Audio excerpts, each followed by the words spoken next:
आहे तामिळनाडूमध्ये एक छोटंसं गाव होतं आणि त्या गावामध्ये एक शाळा होती. त्या शाळेमध्ये बहुतांश विद्यार्थी त्या ठिकाणी शिक्षण घेत होते. शिक्षण घेत असताना त्यावर एक वर्ग होता आणि त्या वर्गामध्ये 3 मित्र होते, एकदम जिगरी मित्र.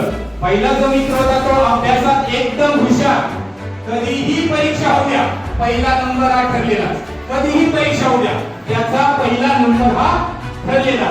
दुसरा मित्र असा होता अभ्यासात थोडासा त्याच्यापेक्षा कमी, परंतु नापास मात्र कधी सोडला होता, काठावर का होईना तो पास होत होता. तिसरा मित्र असा होता का अभ्यासाचा त्याचा लांब पर्यंत काहीही संबंध नाही, फक्त या दोघांच्या मदतीने पेपर मध्ये थोडंसं कॉपी करून तो काय करायचा, पास व्हायचा. नंतर 10वीची परीक्षा झाली, 12वीची परीक्षा झाली. नेहमीप्रमाणे जो पहिला होता तो टॉप झाला, जो सेकंड नंबरचा होता तो जेमतेम पास झाला आणि 3 नंबरचा 30 काठावरती पास झाला. जो पहिला विद्यार्थी होता तो पहिल्या विद्यार्थ्याने चांगले मार्क्स पडले आणि इंजिनिअरिंग साइड निवडली.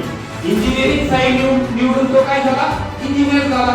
दुसरा म्हटला मला काही इंजिनिअरिंग जमणार नाही, माझ्या बुद्धीला ते पेलवणार नाही, त्यामुळे त्याने ग्रॅज्युएशन करायचं ठरवलं आणि त्याने फिजिक्सची पदवी बीएससी केलं आणि बीएससी म्हणून फिजिक्स केलं. तिसरा जो विद्यार्थी होता तो शिक्षणाचा आपला काही संबंध नाही, आता झालं एवढं खूप झालं, तो शिक्षण त्याचं थांबवतो आणि तो काय करतो, राजकारणात प्रवेश करतो. जो पहिला विद्यार्थी असतो तो इंजिनियर होऊन जी भारताची रेल्वे आहे मेट्रो, या मेट्रो रेल्वेचा जो प्रमुख आहे आणि जी आपली कोकण रेल्वे आहे या कोकण रेल्वेचा प्रमुख म्हणून ज्यांना पाहिलं जातं तो पहिला विद्यार्थी, त्याचं नाव ई राधाकृष्णन. दुसरा विद्यार्थी काय होतो, जेमतेम अभ्यास करतो, फिजिक्स वगैरे पूर्ण करतो, परंतु आता बाकीचं काही जमणार नाही, आता करायचं तर काय करायचं त्याच्यासमोर प्रश्न पडतो आणि प्रश्न पडल्यानंतर रात्रंदिवस म्हणतो आता थोडासा अभ्यास करूया, थोडीशी यूपीएससी ची तयारी करूया. यूपीएससी ची तयारी करतो आणि तो आयएएस होतो. आयएएस झाल्यानंतर हा जो काही पहिला विद्यार्थी असतो या पहिल्या विद्यार्थ्याचा तो काय होतो, सचिव.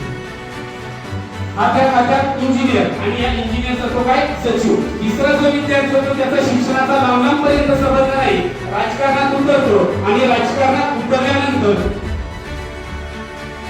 लोकसभेला लढतो आणि लोकसभा लढून खासदार होतो आणि खासदार झाल्यानंतर 5 टर्म खासदार झाला. किती टर्म, 5 टर्म. आणि ही 5 टर्म खासदार झाल्यानंतर तो काय करतो, हे 2 ज्या खात्यामध्ये काम करत होते त्या खात्याचा केंद्रीय मंत्री बनतो.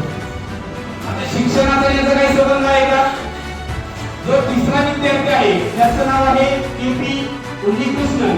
व्हीपी सिंग यांच्या सरकारमध्ये ते मंत्री होते, रेल्वे मंत्री. आणि जे पहिले विद्यार्थी होते सगळ्यात हुशार विद्यार्थी, त्या विद्यार्थ्याचं नाव होतं ई राधाकृष्णन. आणि जो दुसरा आयएएस होता त्याची गोष्ट मी तुम्हाला आवर्जून सांगणार आहे, कारण आमची बीओ बांधव या ठिकाणी बसलेले आहेत आणि सध्या देशामध्ये जे निवडणुकीचं वातावरण चाललेलं आहे, जी परिस्थिती चाललेली आहे, तर या परिस्थितीला शिस्त लावण्याचं काम ज्या व्यक्तीने केलं ती व्यक्ती म्हणजे टीएन शेषन. या टीएन शेषन हे आयएएस अधिकारी 1955च्या बॅचचे 55च्या बॅचचे टीएन शेषन हे आयएएस अधिकारी. आयएएस झाल्यानंतर त्यांना केडर मिळालं तामिळनाडू आणि